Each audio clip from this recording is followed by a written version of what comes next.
In a small village, wrapped in the gentle arms of green hills, there stood a little bakery painted soft blue. Each morning, the smell of warm bread drifted across the cobblestone streets, curling beneath the wooden doors and making every nose twitch with delight. The bakery belonged to a kind old baker named Mrs. Plum, who loved to rise before dawn to knead her dough while listening to the birds greet the morning sun. Hidden beneath the floorboards of this sweet-smelling place lived a tiny mouse named Nib. He was no ordinary mouse, though he tried to pretend he was.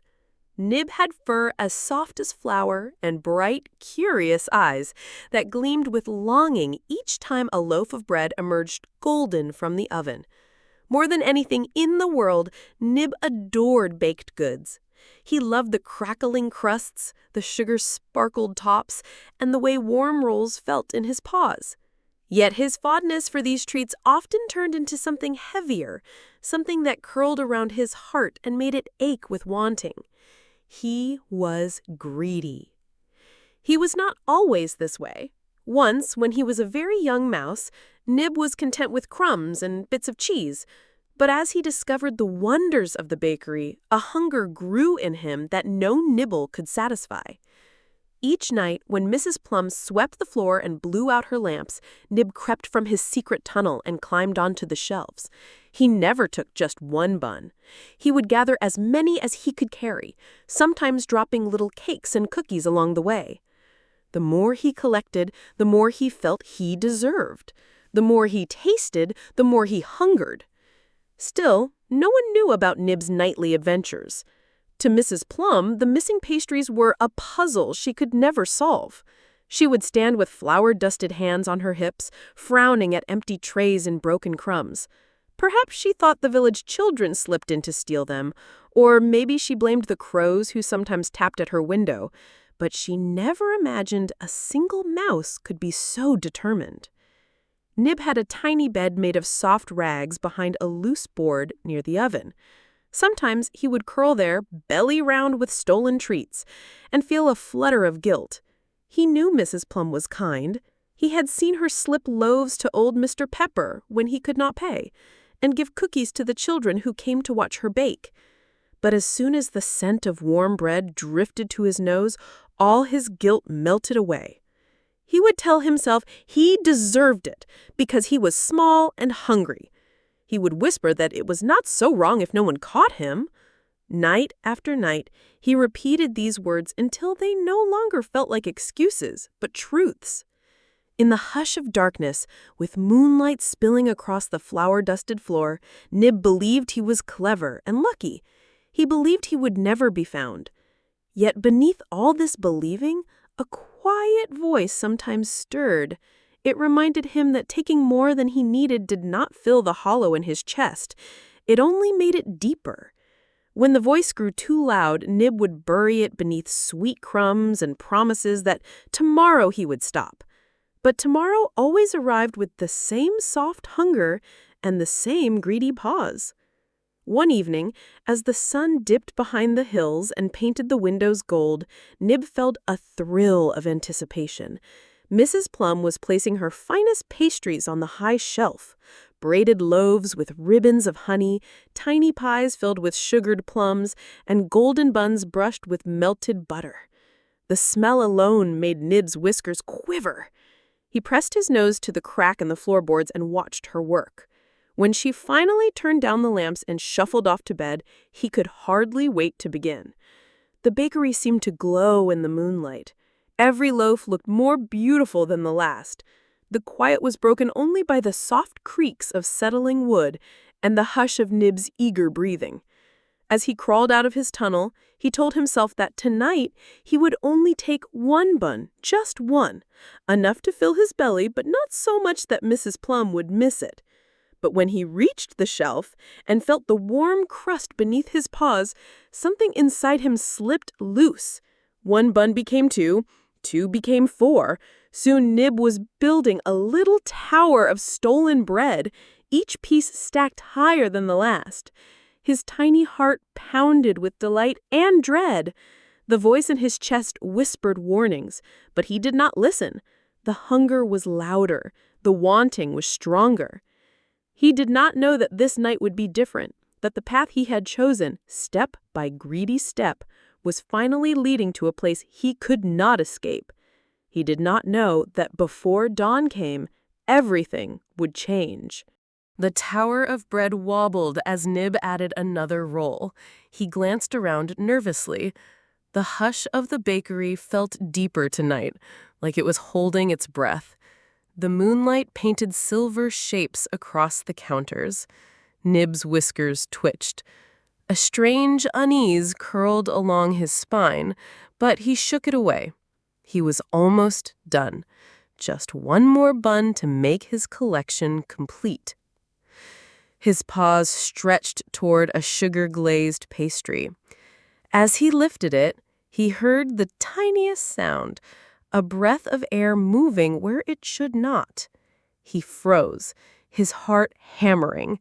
For a moment, nothing happened. Then he heard it again, a soft scuffle behind the counter. Nib turned, eyes wide. There, in the darkness, a pair of golden eyes glowed. A shape uncurled itself from behind a flour sack. It was Mrs. Plum's old cat, Whisker. No one had seen Whisker in days, and Nib had foolishly believed he was gone. But the cat was here, watching with unblinking patience. Nib's mind whirled. He had no plan. He had never thought this far ahead. The tower of bread began to tilt. A loaf slipped, then another. They tumbled to the floor with a muffled thud. Whisker's ears flicked forward. His tail twitched. Nib knew he had only a moment. He leapt from the shelf, scattering crumbs. The cat lunged, paws outstretched. Nib darted beneath the nearest table, heart in his throat. The air smelled of sugar and fear. He could hear Whisker moving, the soft scrape of claws against wood. For the first time, Nib realized how small he was, how alone.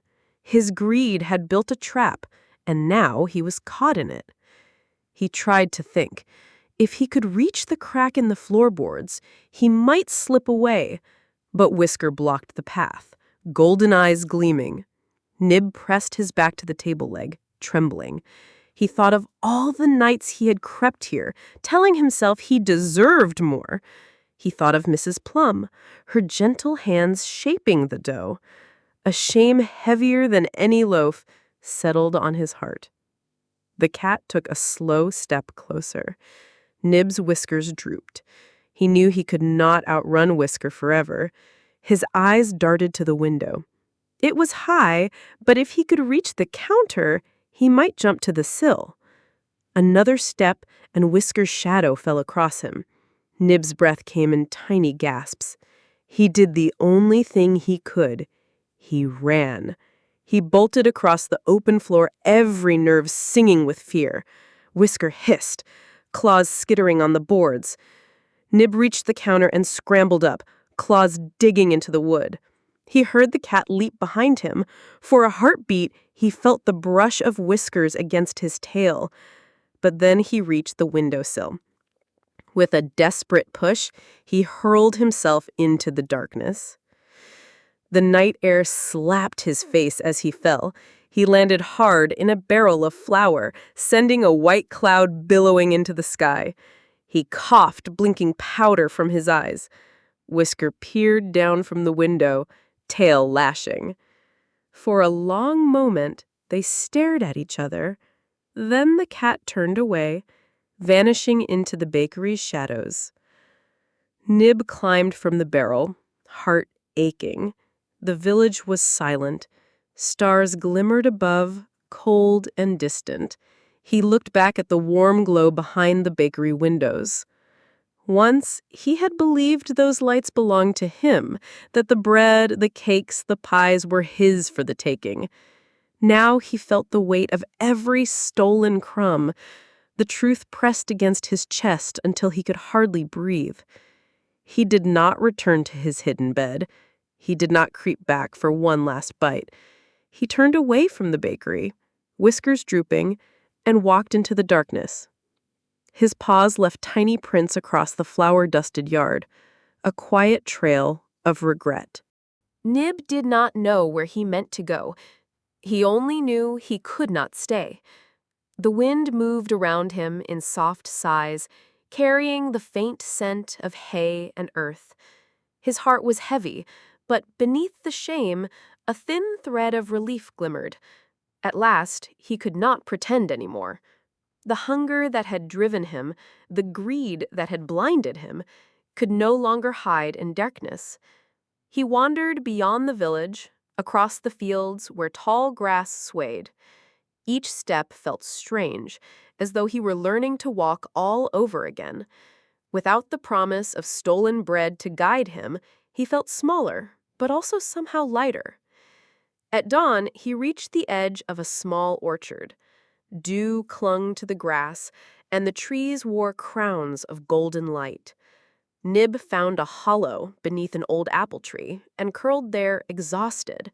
The night's fear and sorrow finally caught up to him. He closed his eyes and slept. When he woke, the sun was high. His belly rumbled, but he did not think of pastries. He thought of Mrs. Plum and her kindness. He thought of Whisker's watchful eyes. The voice in his heart, the one he had tried to silence, now spoke with gentle clarity. It told him he could change. It told him he could be more than the greedy mouse in the bakery. Nib spent the day gathering fallen apples and seeds. He nibbled just enough to quiet his hunger. For the first time in many nights, he felt no urge to hoard, no hunger he could not satisfy. As the sky turned to dusk, he began to understand that he had never been truly hungry for bread.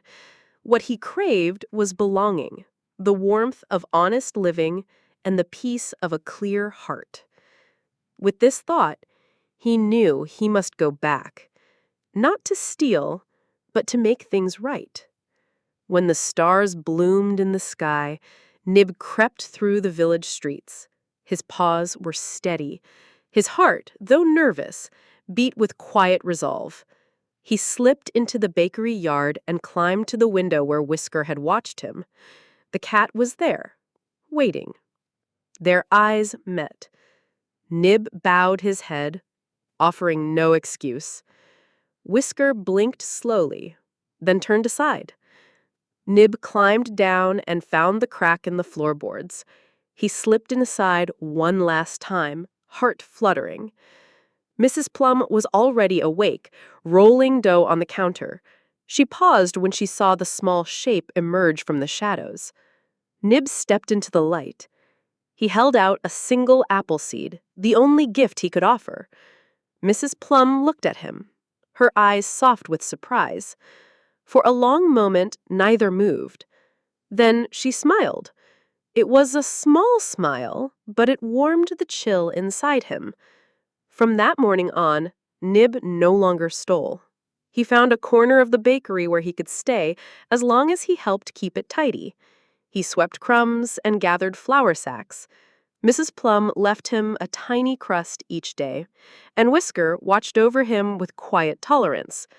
The hunger never vanished completely, but when it rose, Nib remembered the night he had run into darkness and the relief of honesty.